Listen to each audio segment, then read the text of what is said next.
Feliz Nishinja Chaturdasi a todos y a todas. Vamos a continuar con nuestra lectura y ya en la tarde cantaremos, haremos ceremonias y hablaremos de la gloria del Señor Nishinjadeva. Om Namo Bhagavate Vasudevaya, Om Namo Bhagavate Vasudevaya, Om Namo Bhagavate Vasudevaya. Vanchakalpatarubhyascha kripasindhuvya eva cha patitanam pavanebhyo vaishnavebhyo namo namaha. Srimad Bhagavatam ki jai, Srila Prabhupada ki jai, Lakshmi Narashinhadeva ki jai, Prahlad Narashinhadeva ki jai, Haribol. Canto tercero, capítulo 27. Comprensión de la naturaleza material. Llegamos al texto 14. Vamos a copiar el link, copiar.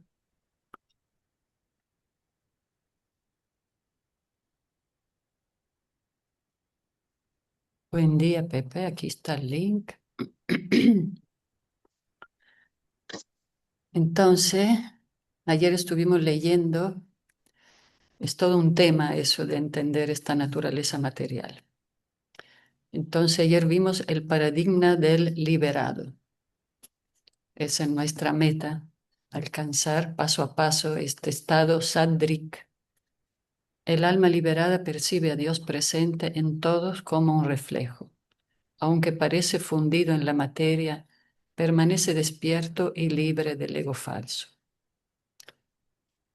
Entonces, el Señor en la materia. Un devoto puro ve todo en relación con el Señor. Percibe su presencia reflejada en la energía material y la utiliza para el servicio de su dueño.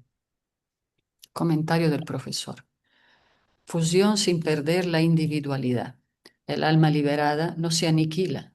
Así como un loro verde que entra en un árbol verde parece fundirse en el color, pero no pierde su individualidad. Godavari Saraswati. El alma interactúa con la materia sin perder su identidad. Si un materialista pierde su dinero, siente que pierde la vida, pero el observador de esa pérdida nunca desaparece. El individuo es eterno.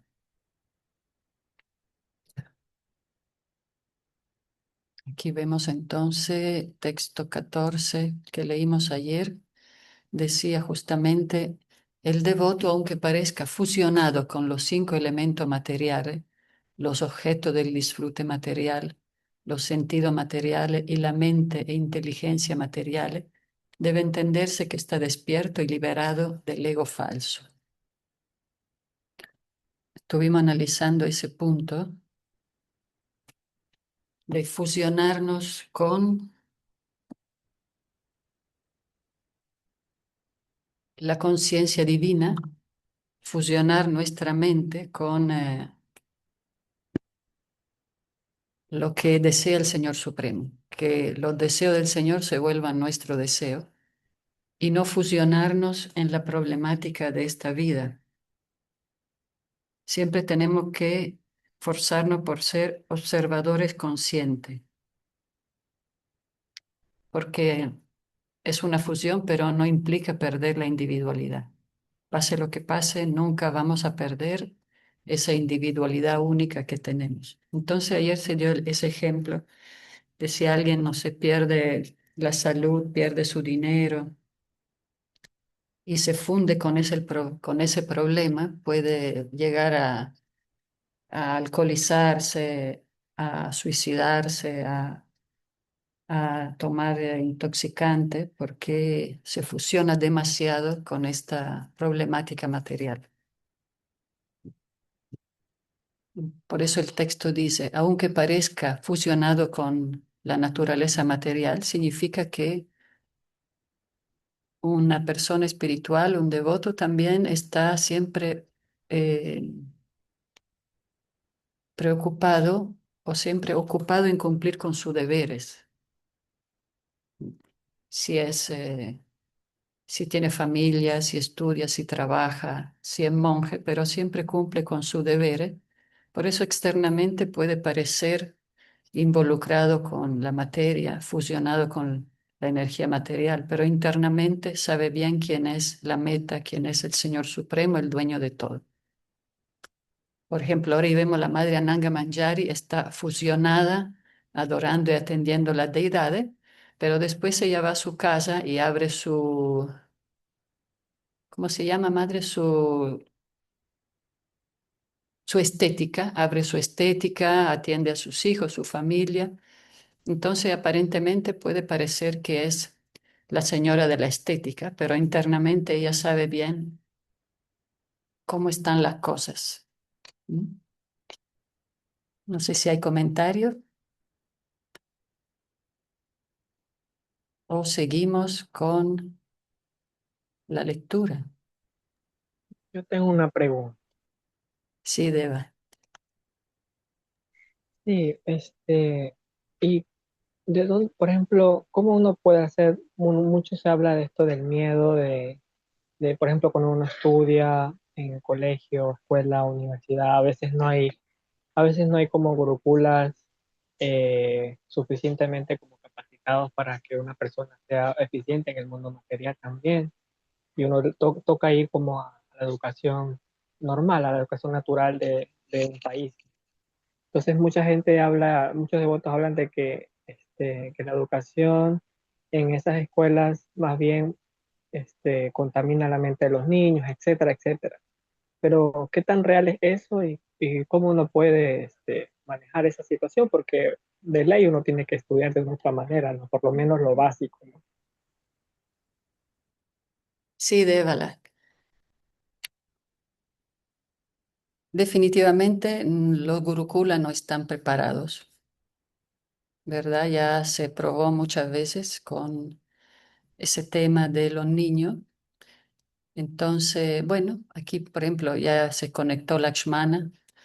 También aquí en México hay una familia de devotos doctores que tienen 5 hijos y explican, ¿no? Ellos son Krishna West también, como Adri Lila con Hridayananda Maharaj, y estudiaron en escuela normal, como se dice, y es muy bueno porque así pudieron tener las dos educaciones, en la familia la educación espiritual y externamente también la educación social que le ayuda a ser seres humanos armonizados y equilibrados, ¿no? con la realidad donde vivimos. Porque yo personalmente, la verdad, vi a veces los niños del Gurukula en India después están muy traumados y les cuesta interactuar.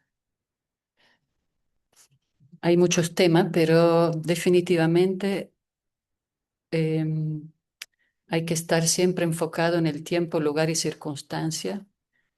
Y personalmente considero, así como lo hizo Lakshmana con sus hijos, que los mandó a la universidad, etcétera, así como también dice Dambantari Swami, ¿no? Que, viste, sus hijos estudiaron a la universidad, pero uno también fue a tomar un curso allá de, o sea, puede uno armonizar. Es muy importante, yo creo, ir a una escuela normal del Estado o lo que sea. Y después puede tomar también cursos aparte sobre este conocimiento espiritual, ¿no? ¿Cómo ves, Deva? ¿O alguien Y más es quiere verdad, opinar?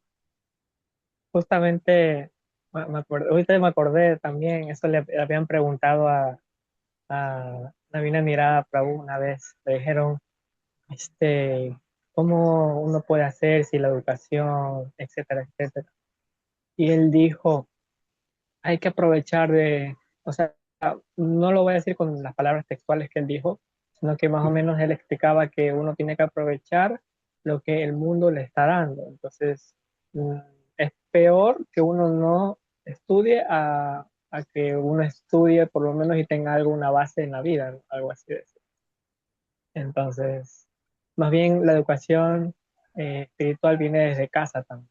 A veces los padres como que quieren atribuir toda la responsabilidad a la escuela y quieren que la escuela también les eduque espiritualmente y todo, ¿no? Entonces, como que, Claro, por eso yo veo varios chicos salieron del Gurukula y después tienen que retomar la primaria y ya son grandes. Mismo Nanda, el hijo de Oyaswini, estaba en Chile, tuvo que tomar la primaria otra vez, la secundaria, por hacer unas bases culturales básicas, ¿no? Para tener una relación social saludable con todo el mundo. Triadish, comentario. Tú que tienes hijos quirujanos en Italia. Tienes el micrófono apagado, ¿eh?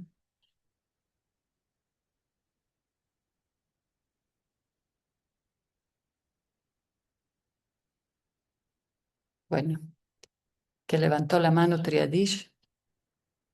Ah, sí, sí, sí. Yo estaba hablando, siempre me olvido del micrófono. Micrófono.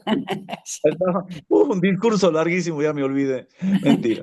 Sí, no te dije el micrófono, Triadish. Bueno, yo quiero, lo que dice Dévala y todas estas opiniones son muy valiosas. Srila Prabhupada ya previno todo esto. Y claro, al principio hubo algunas malas interpretaciones y hubo también ah, un desarrollo, digamos, de emergencia.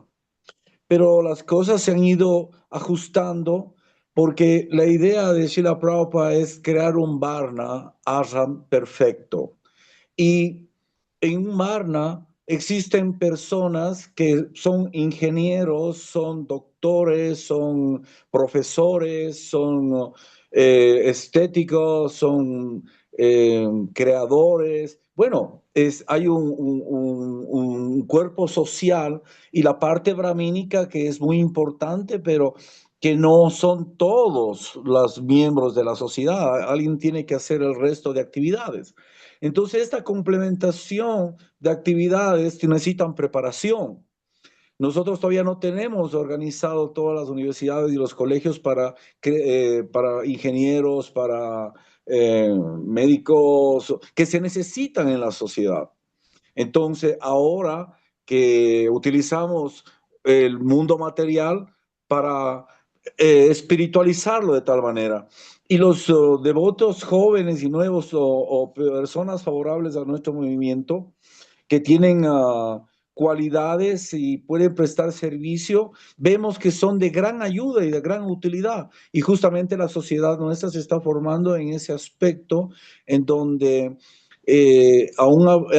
independiente de la actividad que realiza, claro, dentro de los cánones que nosotros, de reglas y nuestras regulaciones, participan de la sociedad activamente, siendo un ejemplo, siendo Sí, personas íntegras, con muy buenas cualidades espirituales y al mismo tiempo ejecutando actividades materiales, pero para eso se necesita una preparación. Posteriormente seguro que tendremos las universidades y los colegios tal vez ya preparados en el plano material, porque se necesita, es evidente. claro, claro. Pero por lo pronto, mismo a nivel básico, no estamos todavía preparados ni en India, pero y Exactamente. bueno, aquí dice Adri, ¿qué materia enseñan en los Gurukula? Básicamente enseñan mantras y así, mantras y también sí, cosas muy básicas, pero todo relacionado con conocimiento védico, ¿no? Son muy eruditos, cantan mantras y pueden hacer muchos rituales, pero le falta el lado académico.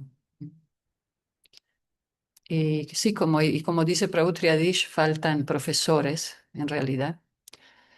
Por eso Hridayananda Maharaj hace mucho énfasis en invertir más en escuelas y universidades, más que en grandes templos. Pero bueno, creo que ahora se está haciendo más énfasis en estudiar y en el conocimiento, ¿no?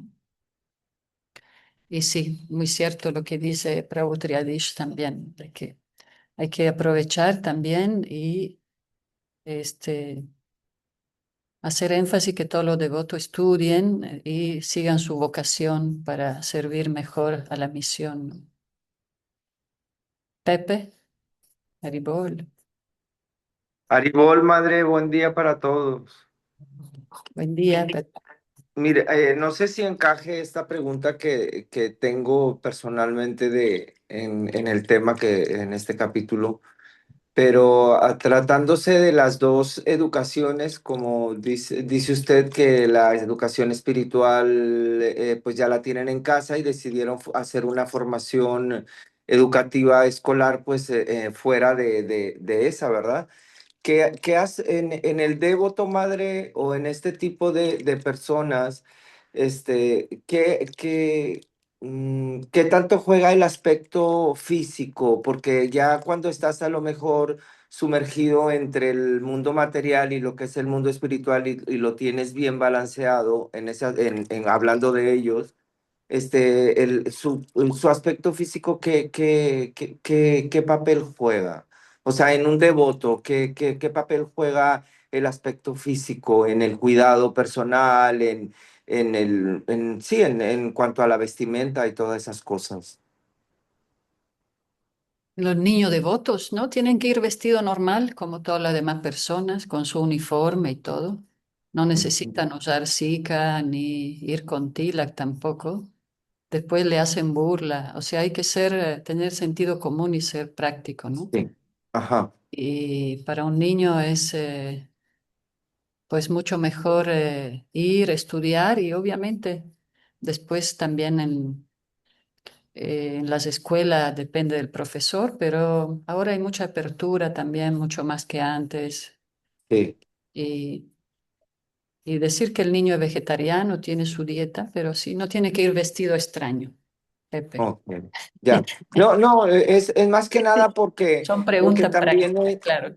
también eso refleja un poco, pues, la personalidad, ¿verdad? Pero ahí ya es dependiendo, pues, la persona, por eso se tiene que respetar. Era más que nada la pregunta que si en cuanto a nivel mental no hay no hay un desequilibrio, o sea, no, es nada más estar al cuidado de ese tema en uno mismo.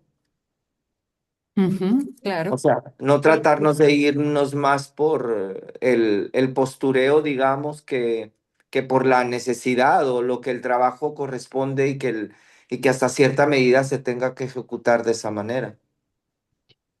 Sí, Srila Prabhupada habló mucho en muchas ocasiones de la vestimenta y dijo que lo más favorable es lo que sea más aceptado en la comunidad donde uno vive socialmente, ¿no? Si uno tiene que trabajar, etcétera, obviamente puede ir vestido normal, como así, ¿no?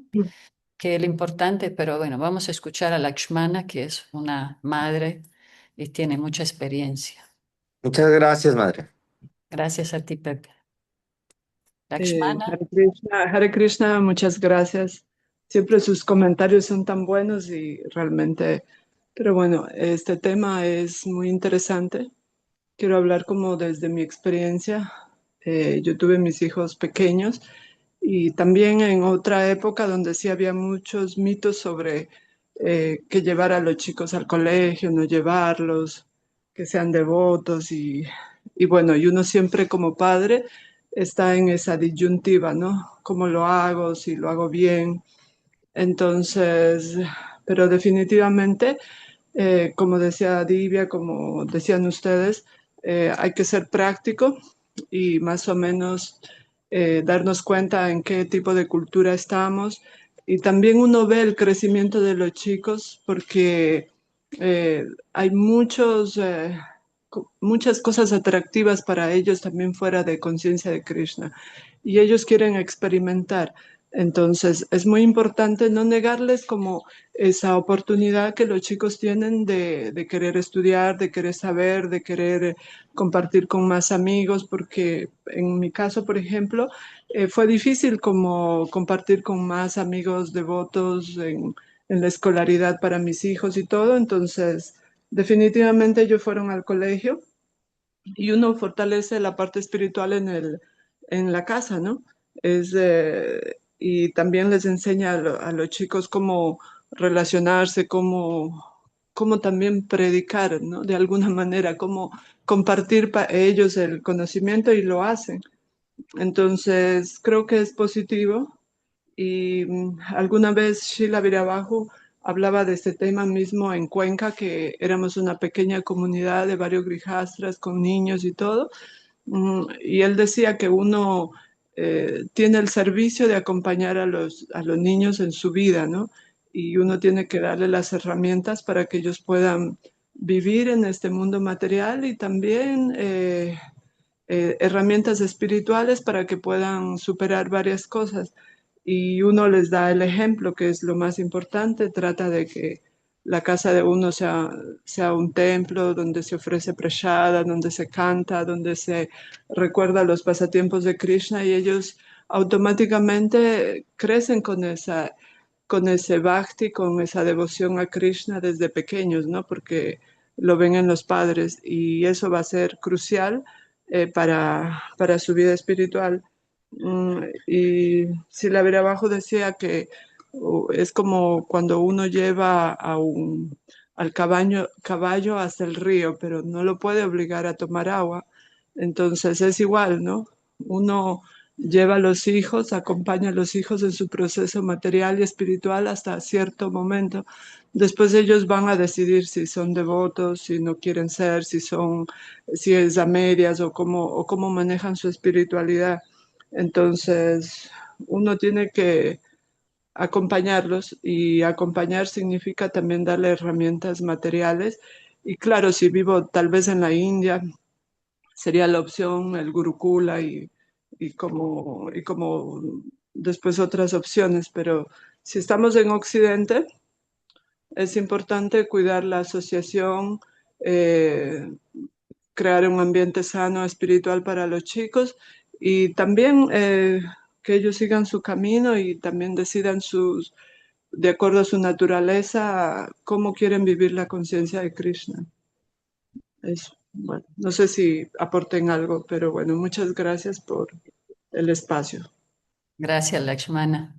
Sí, dijiste algo muy importante, como que ellos también quieren experimentar, tienen derecho a experimentar qué pasa, ¿no? Afuera de la casa. Y de ahí van a tomar su propia decisión cuando ya vayan madurando. Necesitan ellos también tener esa libertad para después tener también fe en el camino que eligen, ¿no? Que no sea algo condicionado. Muy bien, y muy buen tema, Deva, porque hoy recordamos a Prahlad Maharaj, que a pesar de su educación, igual él siempre escogió al señor Nishingadeva. Hare- Aquí hay comentarios. Sí, Adri, Buenos días. buen día. Yo estaba ahorita reflexionando de lo que dijo Lakshmana, de que los hijos luego escogen el camino que ellos quieren, ¿verdad? Uno les enseña en casa y escogen lo que ellos quieren. Y eso ocurre en la normalidad, no importa en qué religión uno crezca. Bueno, Mm. hay personas que, que siguen, digamos, el camino religioso de su familia, o hay personas que se cuestionan mucho. Y yo me he dado cuenta, por lo menos yo que crecí en familia católica, crecí con la idea de existe Dios. Pero después me comencé a cuestionar mucho, porque uno comienza a investigar y conoce la historia. Y ves, no sé, por ejemplo, en mi caso, todo lo que hizo la Iglesia Católica y uno dice, ay, pero ¿cómo esto puede ser Dios? ¿Cómo esto puede ser de Dios? ¿No? Y, y bueno, después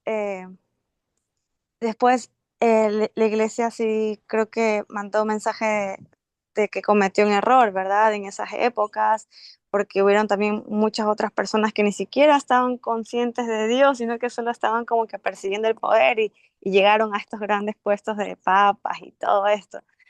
Eh, Y me puse a pensar también lo importante que es, em, m- más allá de que todos los padres enseñen a sus hijos en sus casas, también crear todos una comunidad saludable, porque de pronto el hijo entiende la filosofía desde casa y vive bonito desde la casa con sus padres y todo, pero de repente si ve que la comunidad religiosa donde está creciendo, fuera de su casa, es como, qué sé yo, digamos, hay maltrato o hay hipocresía o hay un entorno que no es saludable, obviamente se va a cuestionar y va a decir, ¿será que este es el camino correcto o no? Entonces creo que es una responsabilidad no solo de los padres, sino que también de toda una comunidad, eh, digamos, comportarse de una manera, con un estándar saludable para que inspirar a todo el mundo alrededor, incluyendo a los niños, los jóvenes, etcétera, etcétera. Y bueno, eso. Sí, gracias, Adri, por la reflexión. Exacto, porque en todos los caminos espirituales, como somos condicionados, cometemos ese tipo de errores.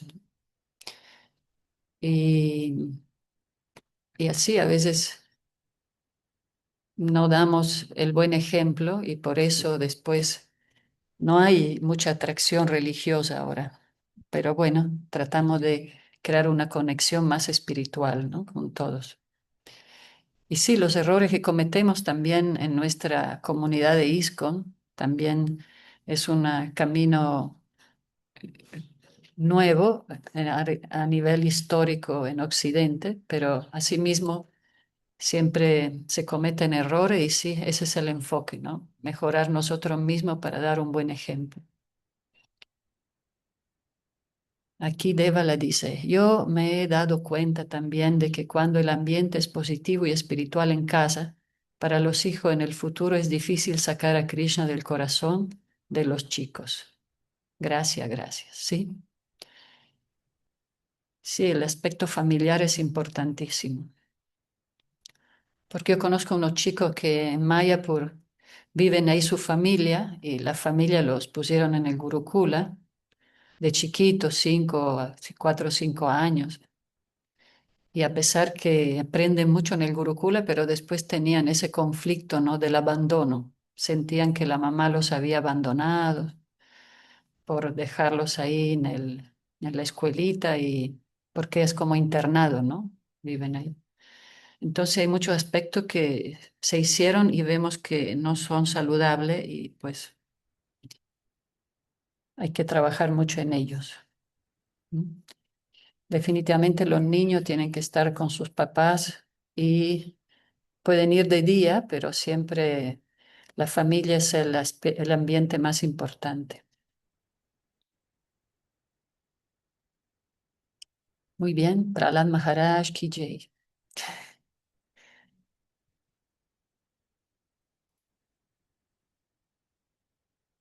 ¿Más comentarios? Jai, dice. ¿Quieres leer, Adri Lila?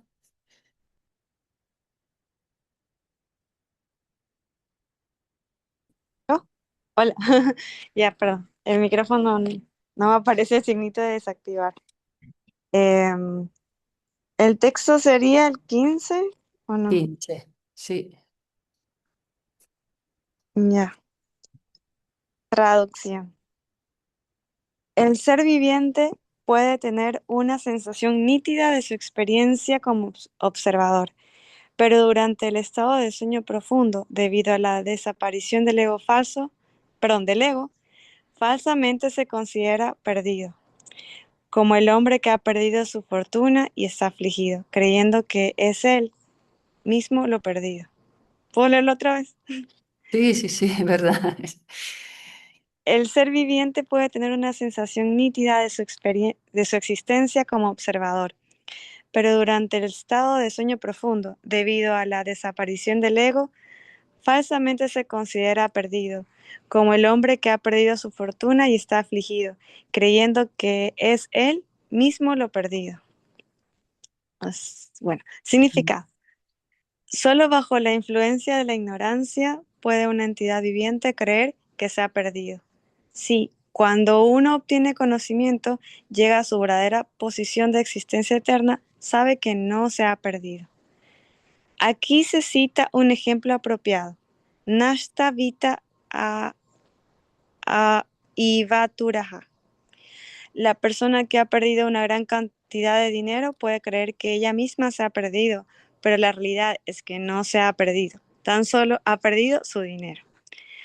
pero como está absorta en el dinero, identificada con él, cree que se ha perdido. Análogamente, cuando nosotros identificamos erróneamente nuestro campo de actividad con la materia, pensamos que nos hemos perdido, cuando en realidad no es eso lo que ocurre.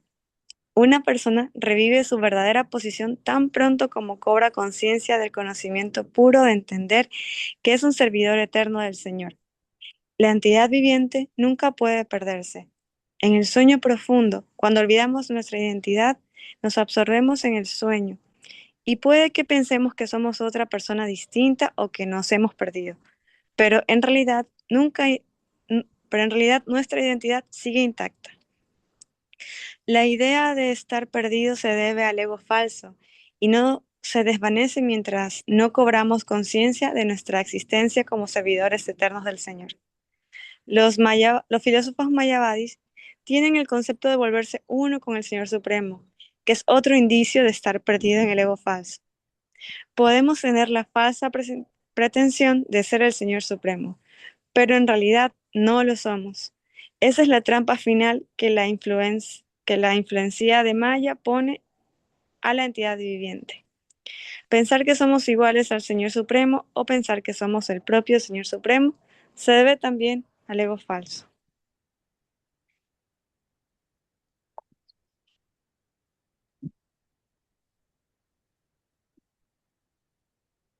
Cómo nos perdemos en las adversidades del mundo material, ¿verdad?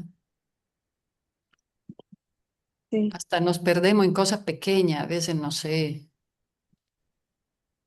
nos perturban muchas situaciones. ¿Cómo ves, Adrilila? Es, es una prueba diaria, creo yo. Todo el tiempo como que tenemos que vivir como que pasar ese nivel, esas pruebas, porque es muy fácil, la verdad, perderse.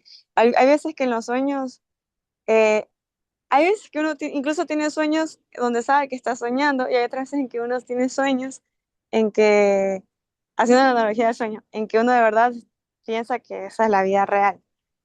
Entonces, así mismo estamos ahorita como que en nuestra vida, por lo menos a mí me pasa que hay momentos en que me acuerdo y momentos en que se me olvida. Y cuando se me olvida y siento que se me ha olvidado porque estoy sufriendo demasiado. Estoy sufriendo demasiado. Entonces, ahí es cuando lo tomo como si fuera una, Pesadilla. una lección, como hay que acordarse de esto. Hay que acordarse de esto.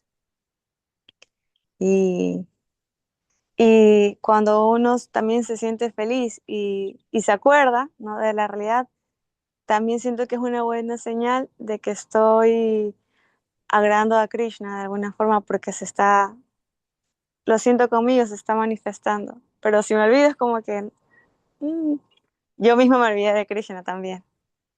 Y, y eso, como experiencia. Sí, experiencia de cuando nos dejamos fundir con los desafíos materiales y vemos todo negro y cuando nos recordamos de Dios, de todo este conocimiento y dijimos, uff, ya bueno, hay que soltar, hay que desapegarse, dejar el control y entregarnos ahí, que Krishna nos maneje, ¿no? Entonces, como decía una frase muy bonita sobre Nishinjadeva, en el momento que tenemos fe, estamos protegidos. Pero si queremos siempre encontrar nuestros propios arreglos, siempre vamos a estar así con ese temor constante. Pepe, ibas a decir algo. Perdón. Bueno, no sé si ahorita por lo que comentaba en el capítulo que cuando estamos durmiendo, pues el ego falso se olvida cuando estamos despiertos y pues que estamos durmiendo, pero pues y quizás es el mundo real, ¿verdad? Una pregunta con esto, madre. los sueños, ¿qué tanto tienen que ver cuando, ay, es que sueñas un sueño, digamos, no porque soñaste la casa de tu vida ni nada, no esas cosas, sino más profundos, más espirituales? Esos sueños, pues cuando el cuerpo se siente como que realmente lo estás viviendo, pero es un sueño, digamos, más en la espiritualidad. Sí, Pepe, muchas veces se habla de los sueños profundos, etcétera, pero tenemos que estar conscientes de que tenemos muchas impresiones materiales en nuestra conciencia, en nuestra memoria de esta vida y de vidas pasadas. A veces soñamos personas que ni conocemos, ¿verdad? A veces yo digo, ¿de dónde es ni en la película, ni en ningún lado, escenas, casas, lugares que uno ni... Entonces, en lo personal no me engancho mucho con los sueños, a menos que no sea con el maestro espiritual o que uno vea que está de peregrinaje, que sean como todo en este mundo, que sean sueños espiritualizados. Porque muchas veces igual hay mezcla porque hay muchas entidades sutiles, como dicen acá en México, te sube el muerto que te quiere ahí aplastar y uno tiene que cantar Hare Krishna y Shinjadeva para que te suelte, que no te pueden mover. Entonces, sí, sí, Pepe, ¿verdad? Ajá. Entonces, pues sí, estamos en realidad, lo material es lo menos que hay aquí, todo es Mm. esa energía lleno de identidades diferentes por todos lados. Por eso también no hay que abrir muchas puertas, como se dice, de otras dimensiones, De porque otras dimensiones. después es difícil cerrarlas y nos Ajá. saturamos con demasiada energía y demasiado, mejor enfocarse y valorar, apreciar mucho que tengamos sueños espirituales y cuando vemos que son infiltraciones, porque hay muchos seres sutiles que quieren entrar en el cuerpo para disfrutar de los sentidos, nos explicaban en India también, entonces es mejor no abrir tantas puertas y enfocarnos. Ahí, Draupadi, ¿quieres decir algo, Draupadi, a ti que te visitan los extraterrestres y Ah, todo? No, a ver, no, es que si hay sueños proféticos, si Sí, hay pero no sueños sabemos, proféticos. no sabemos. Después es todo mezclado con el brebaje mental. Bueno, es que a mí sí bueno, antes de leer el Bhagavad Gita sí tenía sueños muy proféticos. Bueno, Eso sí, sí me sí, pero pasaba. no hay que gancharse mucho. Sí. Sí, porque ponte que tienes una visión que algo te va a pasar y vas a andar con miedo todo el tiempo. No, pero no era a mí. Yo nunca me podía ver lo que a mí me iba a pasar. Era a los demás. Por ejemplo, tengo muy presente mi primer sueño de premonición fue el fallecimiento de una vecina. Llegaba una señora de negro y se llevaba, iba a la casa de la señora y la agarraba de la mano y se llevaba. Y al día siguiente ya la vecina se había, o sea, cosas así me pasaban antes de leer el Bhagavad Gita. Yo le pregunté a Claro, mi gurú es que mucho qué era mejor. eso y Ujú. me decía que, o sea, porque yo leí el Bhagavad Gita y se me empezó a borrar todo eso, porque yo lo tengo de familia, porque pues hasta tengo una tía medium y todo eso, y, y se me empezó a ir todo eso. Y le pregunté a mi guru y dijo que era porque el Bhagavad Gita me purificó la conciencia. O sea, cuando tú tienes ese tipo de sueños, premoniciones, ves cosas y todo eso, no es que seas especial, al contrario, tu conciencia está más baja de lo que tú crees. Y entonces lo que hizo el Bhagavad Gita fue que me limpió la conciencia. Ujú. Ah, mm, sí, Draupadi, muy bien. En el sentido que, claro, porque nuestra mente se va a afectar si estamos en contacto con Ujú. ese otro tipo de energía, ¿no? Sí, Claro, porque está sí. bien, podías ver qué pasaba, pero igual. Es una distracción mental, energética y Exacto. influencia como de otras mentes sobre ti. Ujú. Como que la mente está muy ruidosa y como cuando hay una interferencia y no Ujú. puedes escuchar, digamos, la radio que quieres escuchar porque hay muchas otras radios al mismo tiempo sonando.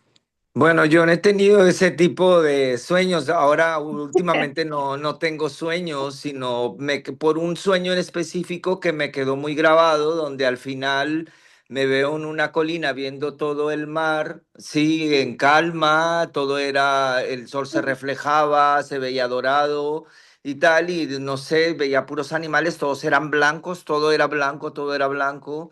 Llega un caballo blanco y una persona con canas me estira su mano y en eso cuando me la estira, pues yo me quedo así porque la persona estaba arriba y ahí paró mi sueño. Entonces es algo como que es muy personal y pues Ujú. nada más, o sea, quería como externarlo un poco.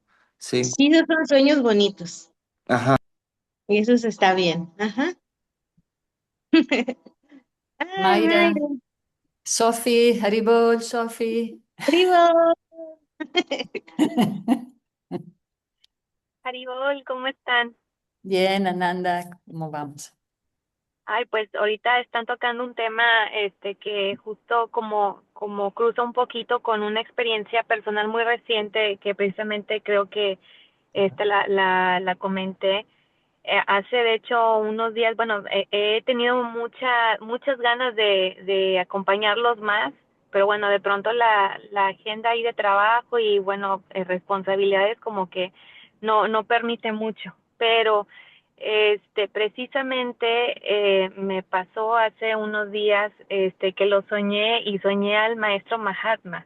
Ya, sí. Eh, y yo recuerdo en el sueño sentir una paz, o sea, una paz muy bonita, mucha calma, sí, o sea, algo muy bonito. Bueno, pues pienso que fue como pues un sueño como espiritual. Pienso que de pronto también pues iba ligado con nuestro subconsciente. O sea, siempre va también ligado con nuestro subconsciente, y con pues con todas las experiencias materiales que tenemos sin duda, pero bueno, creo que finalmente ese sueño como que materializó un poco a lo mejor mi deseo, ¿no? Muy de corazón. Entonces, pues justo cruza un poquito el tema y quise compartirlo. Gracias, Mayra, Ananda. Esperamos verte pronto y que todos les salga Igualmente. muy bien hoy. Sofía ahí la acompaña el señor Nishinja siempre, ¿eh? Chao, Sofía. Muchas gracias, Haribati. Gracias por compartir. Sí, entonces, muchas gracias. Sí, Pepe, sí, Draupadi, es así. A veces tenemos sueños rarísimos, es mejor olvidarlos nomás, dejarlos ahí. Otras veces podemos tener sueños inspiradores, ¿no? Mensajes angelicales, divinos. Pero sí, mi maestro me dijo que cuando soñamos con el maestro son sueños reales y hay una conexión. Entonces, bueno, es parte del camino de espiritualizar la conciencia, ¿verdad? Ujú. Aquí Mari comentó, lo que decíamos ayer, que no somos nuestro problema y a veces nos creemos eso. Sí, son pruebas diarias, es verdad. Wow. Sí, Draupadi. Estaba leyendo en el Agni Purana que los sueños así de tragedias, malos, que uno tenga, que uno no los debe de decir para que no se, para disminuir que no se cumplan. Ah, muy bien. Sí, sí, sí. Es inauspicioso decir si sueños feos, pesadillas. Al contrario de la costumbre de aquí que dicen, no, es que tienes que decirlo para que no se cumpla, no. En el Agni Purana dice al revés. Ujú, Pasa que cuando ya ponemos, hablamos de las cosas, se van materializando. O sea, si uno cuenta cosas negativas, ya van a entrar al éter y van tomando más forma. Pero asimismo también cuando uno pasa por prueba, o también escuché que si uno tiene deseos o situaciones En vez de guardarla en secreto, es bueno decirlas para que no tomen fuerzas. Así que bueno, es todo un tema. Sí, es todo un tema eso de los sueños. A ver, dice Samantha, ¿podrías repetir eso último? Lo que decía Draupadi, ¿verdad, Sam?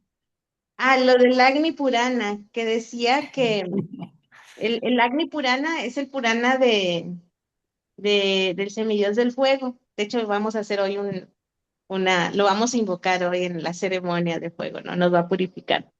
En el Agni Purana se dice que si uno tiene un sueño malo, no lo debe de decir, Sí, para que no se cumpla. lo que pasa es que eso se refiere a tipo pesadillas, cuando los Sí, sutiles te afectan. Y en ese caso, es verdad, sobre todo, por ejemplo, decía Chiteshwar, un sacerdote hermano espiritual que se dedica a los exorcismos. Sí, sobre todo cuando uno está manejando, cuando uno está en situaciones que ya son después de las 6 de la tarde, no hay que hablar de temas así de energías oscuras porque se van fortaleciendo y se atraen a uno, ¿no? Pueden causar accidentes, etcétera. Sam,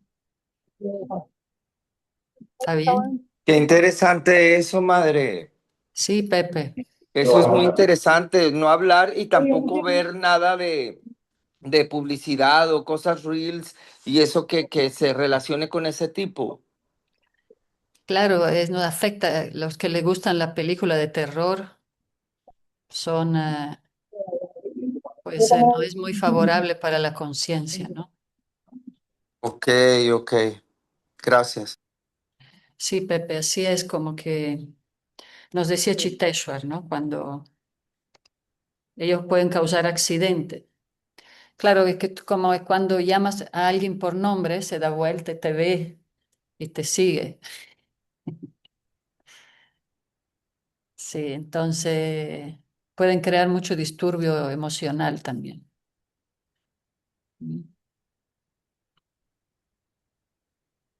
Entonces lo mejor es poner mantras, abrir los libros sagrados.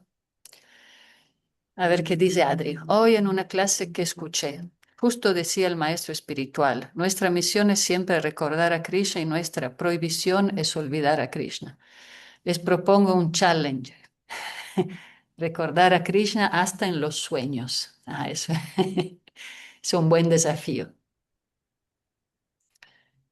Gracias, Adri. Vamos a entrar al desafío de recordar a Krishna, al maestro espiritual, al señor Nishingadeva en los sueños.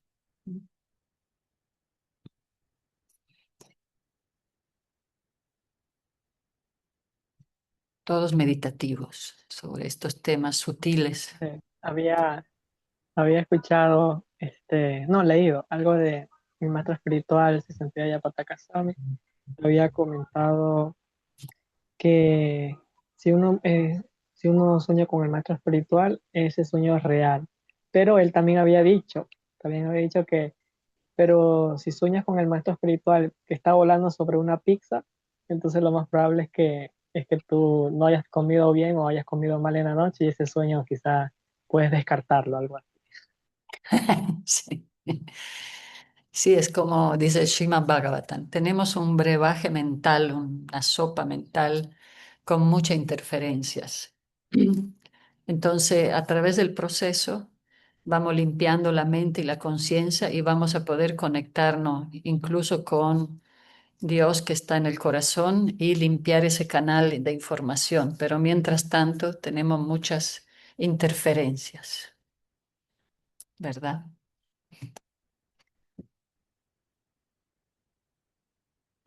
Gracias, Deva. Vamos a leer otro. Adri Lila, texto 16. Sí, 16. Traducción. Cuando el devoto, habiendo madurado en conocimiento, puede comprender su individualidad, ve claramente la situación en que se pone bajo la influencia del ego falso. La postura de los filósofos mayavadis, significado, la postura de los filósofos mayavadis es que en última instancia la individualidad se pierde, todo se vuelve uno y no hay diferencia entre el conocedor, el objeto del conocimiento y el conocimiento. Pero un análisis minucioso nos permite ver que eso no es correcto. La individualidad nunca se pierde, incluso si pensamos que los tres diferentes principios, es decir, el conocedor, el objeto de conocimiento y el conocimiento, se amalgaman o funden en uno. La misma idea de que los tres se funden en uno es otra forma de conocimiento. Y puesto que aún existe quien percibe el conocimiento, ¿cómo podemos decir que el conocedor, el conocimiento y su objeto se han vuelto uno? El alma individual que está percibiendo el conocimiento aún permanece como individuo. La individualidad continúa tanto en la existencia material como en la existencia espiritual. La única diferencia estriba en la calidad de la identidad. Cuando la identidad es material, actúa el ego falso y la identificación falsa nos hace ver las cosas diferentes de cómo son en realidad. Ese es el principio básico de la vida condicionada. Del mismo modo, cuando el ego falso se purifica, lo vemos todo desde la perspectiva correcta. Ese es el estado de liberación.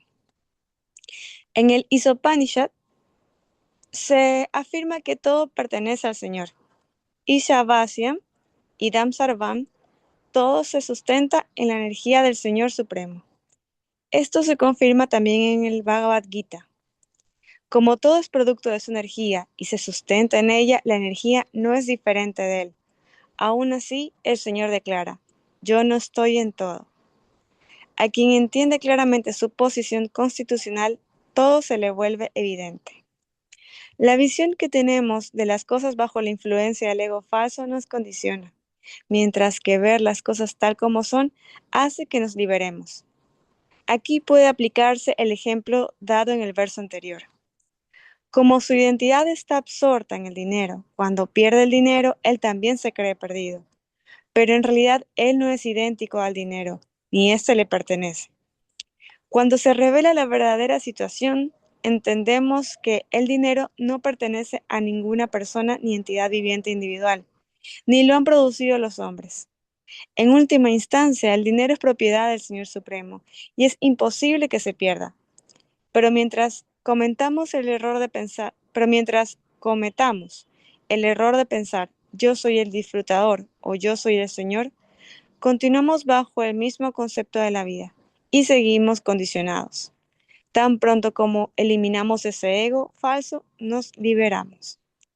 Como se confirma en Bhagavatam, situarnos en nuestra verdadera posición constitucional se denomina mukti, liberación.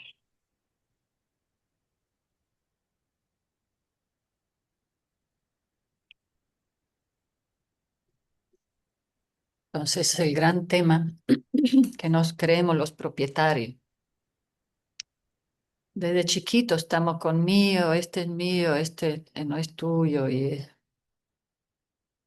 ese es el tema que el sentirnos propietario inmediatamente sabemos que vamos a sufrir.